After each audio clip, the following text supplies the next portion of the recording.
Hey guys, Dave Mason here from The Niche Lifestyle. I'm here with Chris Anderson, an associate I met nearly 10 years ago. 10 years ago.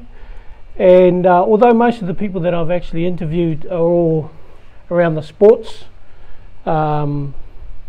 arena, Chris is a different kettle of fish. He's actually a captain of industry in his own right, very successful.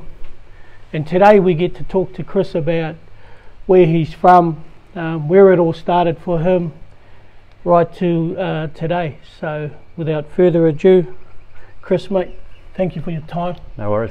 Really appreciate it. And I know you're a busy man.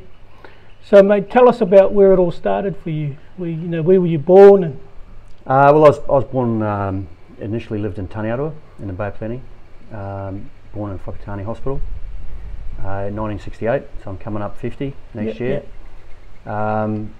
Grew up in a working family environment, would you say middle class, I guess. So my parents didn't struggle, I don't think, but they were always working. From my earliest memories, they were running a motel, and Dad was driving trucks, 6-7 days, and they went into retail, sold the motel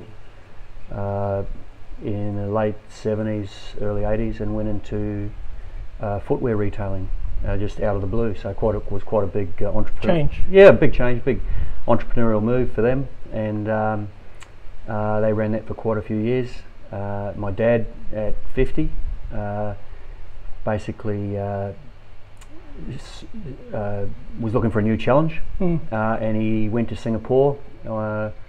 And he was a very practical kind of guy. He could pretty much do anything: electrical, hydraulic, mechanical. He loved working on that kind of thing. So he had the mechanical aptitude. Yeah, had a really incredible practical skill set, and he had a level of business management as well, in terms of being able to run the accounts and things for the footwear shop. He'd given up trucks by then. And he went to Singapore, and he worked until he was 76. He's still alive. He worked until he was about 76 on the rigs. Jeez. As a hydraulic pilot for ROVs, so remote underwater vehicles. Holy hell! And so a bit of a go-getter. So he went from truck driver, shoe salesman. Jeez, that's huge. Oil man, yeah. And mum.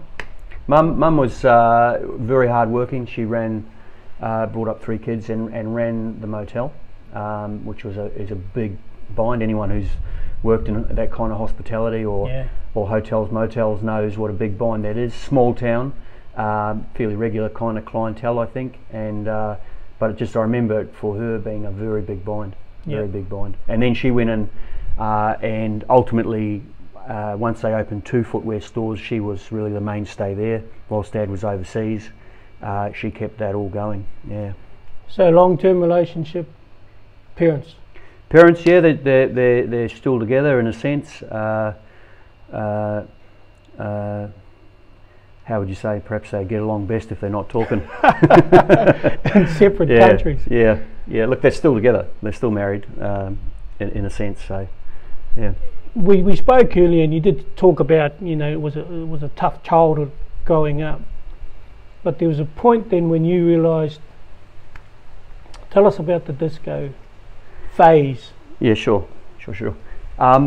Look, in terms of childhood, I think one of the big challenges has always been my energy and my personality was quite a challenge for them to address and deal with. The same with through my schooling.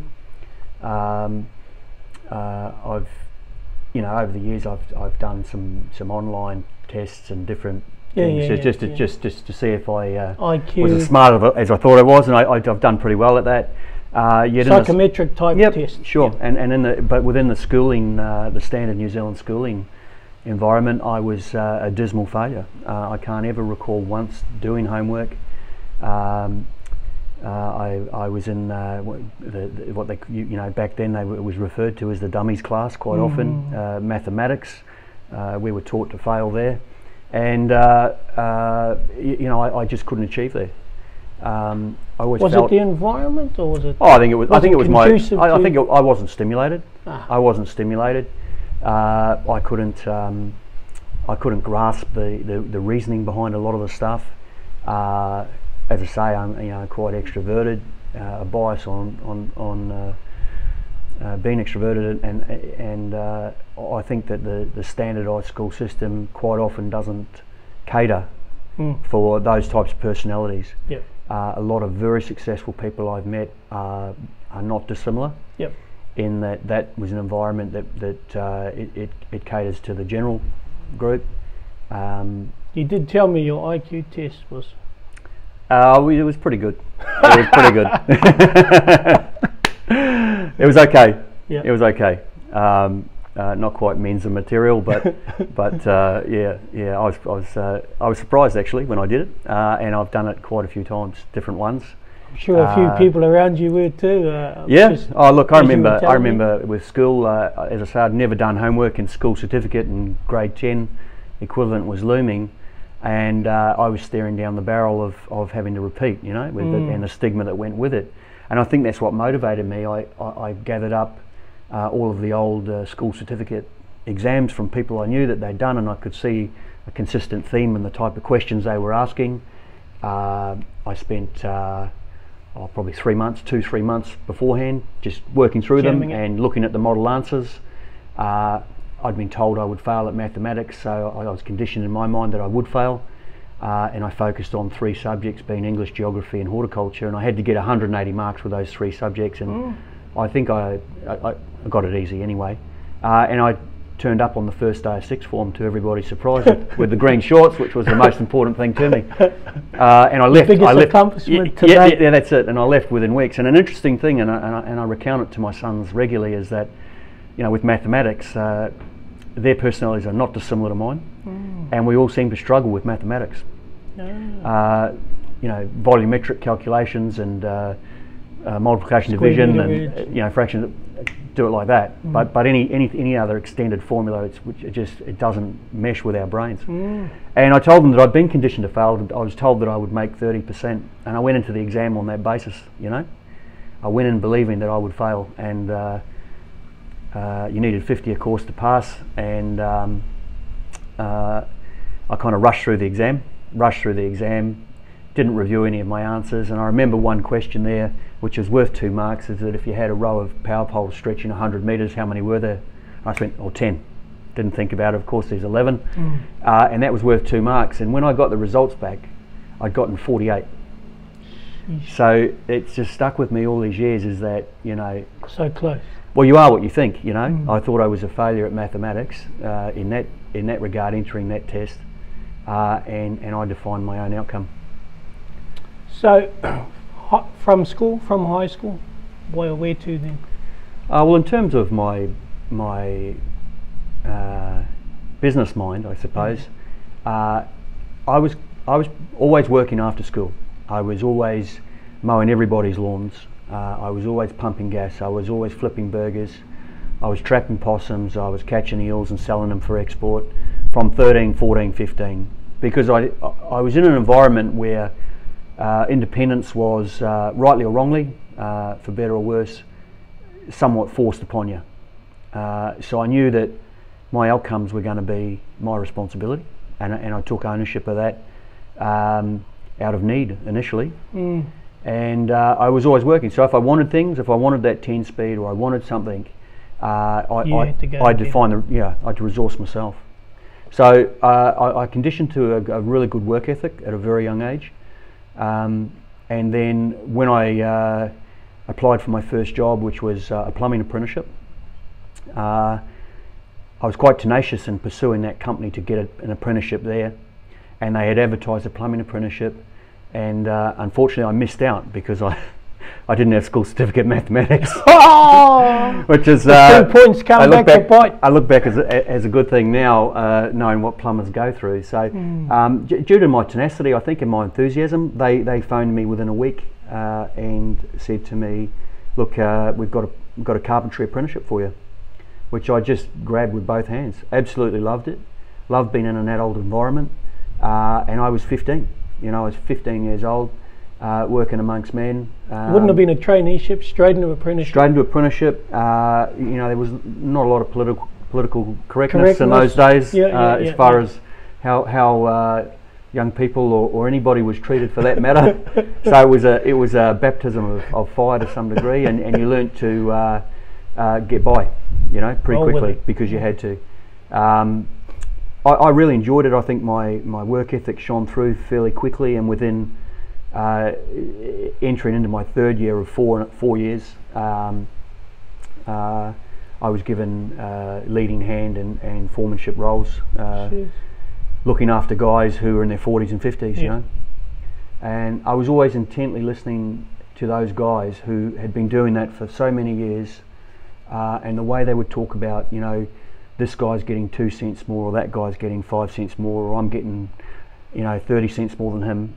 Small numbers, but just the mindset really stuck with me, and it was never a mindset that I was kind of attracted to. I didn't want to be, sitting there myself, and all those years later, thinking that way. And So you're saying that you saw a snapshot of yourself?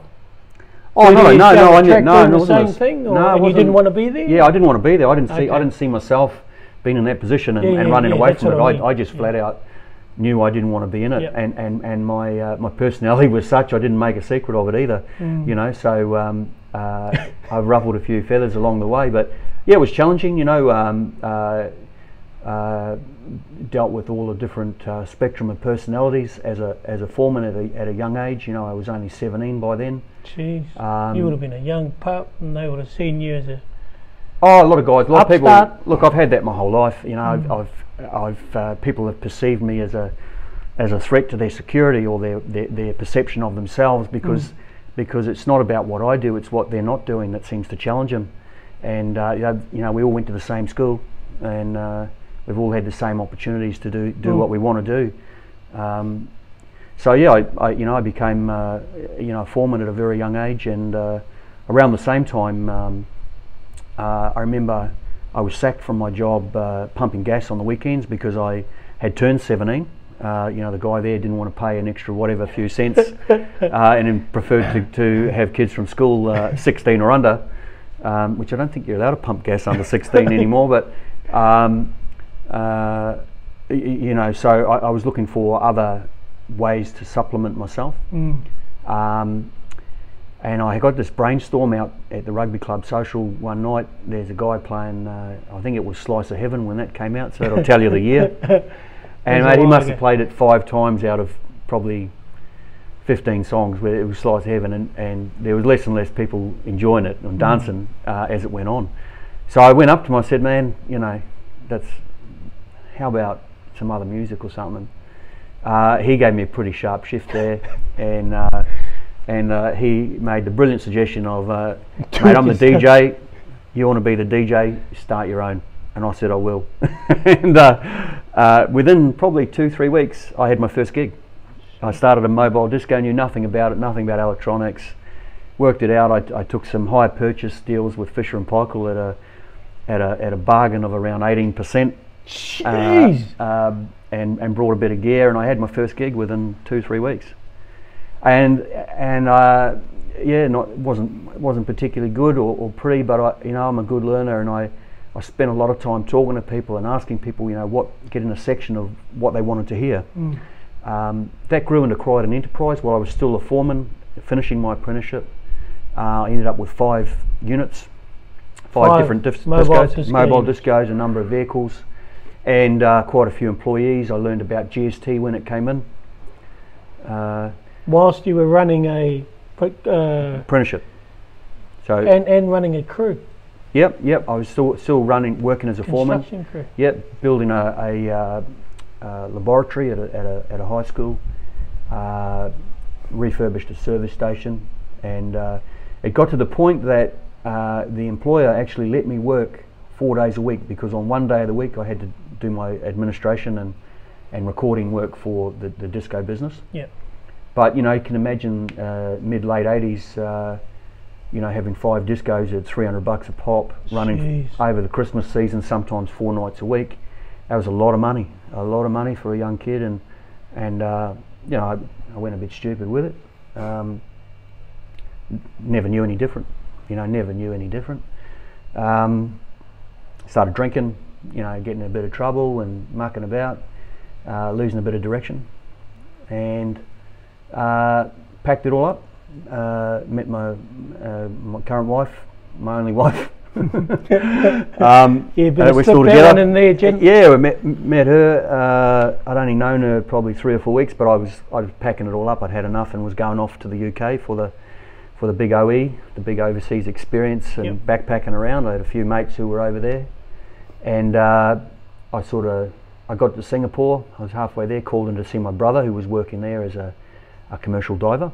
Is that Dave? Dave, yep. And on my way to London, and I phoned Ginny up and said, "Hey, this just feels so free. It just feels so good to be away from small town New Zealand, and there's a whole world out here, and we hardly knew each other at all."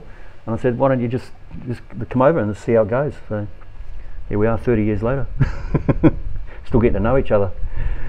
You packed up and then gave it all away, and went to the UK and spent 2 years working there as a carpenter and commercial work in the tunnels, and we did what we had to do to survive, and travelled I think through 70 countries all up. Jeez. Over those 2 years. How old were you guys? We were 21 by then. Yep. Incredible. Yep. I mean, I had, from the end of my apprenticeship, when I completed my apprenticeship, I was still only 18 and a half, coming up 19. I probably spent a year working as a foreman tradesman, and the disco was running along really, really well, just living the life. And then at 21, I thought, geez, I don't want to. Is this it? And I guess it could have been in small town New Zealand. You were going up the ranks, so to speak, and you were doing okay for yourself. My vision was to buy a house for $40,000 in Victoria Ave, and then my time would be my own. I would own it freehold, and my time would be my own, and I could fish and dive and do all the things that I love doing. Yeah. Came back from the UK in 91, and back to small town. Yeah, back to Whakatane, and with nothing. We'd spent everything, and I just thought, I can do it again. But it was tough. It was a tough time in New Zealand then, especially in the building industry. Yeah. I couldn't get a job as a carpenter or a labourer, and it got such that Ginny and I had to register for the dole, and one of the funny, well, it's not funny because I understand how disempowering it is to be in that situation. One of the things we had to do was, when we were staying at my mum's place, we had to write a letter to the social welfare to say that we weren't sleeping together.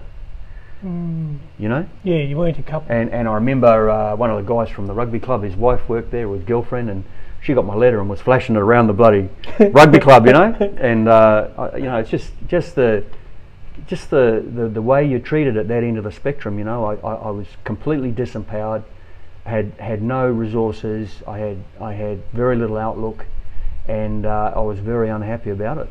Was that a defining moment, you reckon?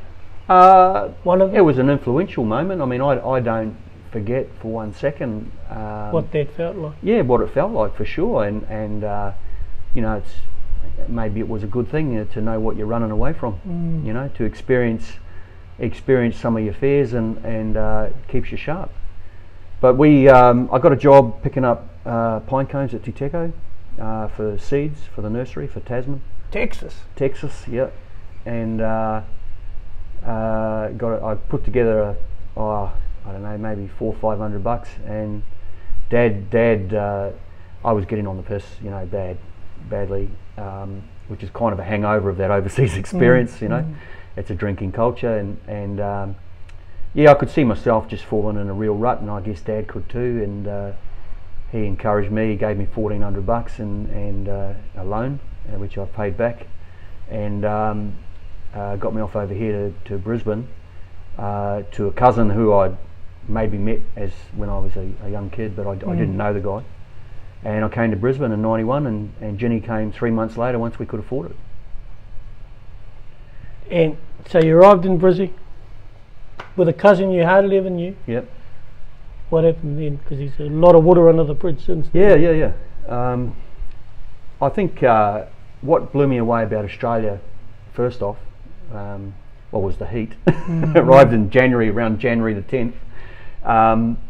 But I was blown away by the amount of construction going on. You know, in Whakatane there might be 10 houses, 15 houses built per annum. You know, that back then, and in the recession there was bugger all. There was no schools being built. Nothing. You know, it was just dead. So I came here and I was absolutely knocked out by the industry and its vibrance. You know, I also was excited. You know, to find that most of the guys in that industry were on a subcontract basis, and that they were making nearly double what the hourly rate was in New Zealand. Yep. And you're working as a subcontractor. So the great thing, of course, too, which humbled New Zealand for a while back there, and maybe it still does, is the secondary tax system, where if you had a second job, you were straight on the highest tax rates. I don't Regardless know if that still of exists. what That's the right, yeah. income overall was. Yeah, so there's a massive disincentive in New Zealand at that stage to put the hours in to break that cycle that you were in, or that level that you could achieve. So I was excited by that, and having the work ethic that I did, I got stuck in. You know, straight away. Yeah, 50, 60, 70 hours. Biggest week ever was 90. Kept all my diaries, and so I was working there, making not bad money. Bought a house off the guy I was working for. Supposedly it cost. It turned out it wasn't. We struggled with the mortgage for 2 years. Jenny was working as a receptionist at a factory over in Archerfield, and she was staying back at night to clean the toilets there for extra money, and I was just working around the clock to try and meet the mortgage payments. We sold that house after 2 years for exactly what we paid for it, and we done about $55,000 in interest. So we learned a lot from that experience. Yeah, you know that. You know, your senses are pretty dulled. Well, no. I mean, I think when I was saying that, you know, when you burn, you learn, and nothing heightens the senses like a significant loss or hiding. You know, you know where you went wrong. Is that another version of adversity is a pretty good teacher? Oh, of course, yeah. Well, I mean, if you look at adversity, and you know, if you go through the top 200 people in Australia, just in wealth, if you measured it on that basis, you know, 60% are immigrants. You know, 60% are immigrants, quite often from Central and Eastern European countries, who've come to Australia, and with that work ethic and that desire to move ahead, and found that this is an environment that enables you to meet your potential. It's an interesting stat. Yeah. Interesting stat. Yeah.